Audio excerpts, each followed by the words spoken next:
உங்களை பார்த்து சொல்கிறார், என் மகனே என் மகளே, உன் வியாதி எதுவாக இருந்தாலும் நான் உன்னை விட்டு அந்த வியாதியை விலக்கி போடுவேன். வியாதின்றது ஒரு பெரிய பிரச்சனை இல்லை? இந்த கொள்ளை நோய் வந்துச்சுல்ல, எவ்வளோ பெரிய பிரச்சனை, எத்தனை பேரை கலங்க பண்ணி விட்டார். அவனுடைய உயிர் நிறைய பேர் இழந்துட்டோம்ல. யோசித்து பாருங்கள், அந்த வியாதி கொள்ளை நோய் என்கிற வியாதி.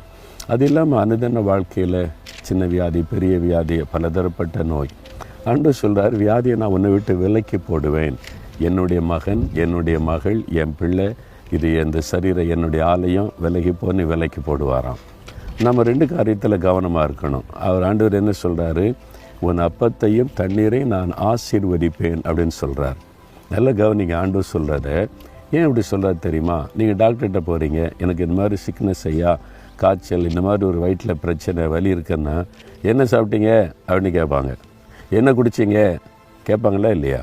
நம்ம குடிக்கிற அந்த பானம் தண்ணீரும் உண்ணுகிற உணவு மூலமாக நிறைய வியாதி பரவுகிறது. மருத்துவமே அதை சொல்லுகிறாரு.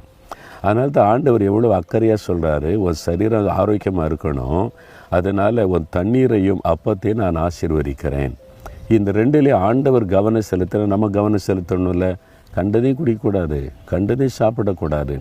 வாய்க்கு ருசியாக இருக்குன்னு கண்டதையும் சாப்பிட்டீங்கன்னு நீங்கள் வைங்களேன், வியாதி வந்துடும். அப்போது கண்டதையும் வாங்கி குடிக்கக்கூடாது. அப்போ நீங்கள் குடிக்கிறதுலையும் சாப்பிட்றதுலையும் கவனம் செலுத்தணும். ஆண்டவர் அதை ஆசீர்வதிக்கணும் இல்லை? உங்கள் உடம்புக்கு தீமை உண்டாக்குறத எடுத்து வச்சுக்கிட்டு ஆண்டவரை ஆசீர்வதிங்கன்னு ஆசீர்வதிப்பாரா?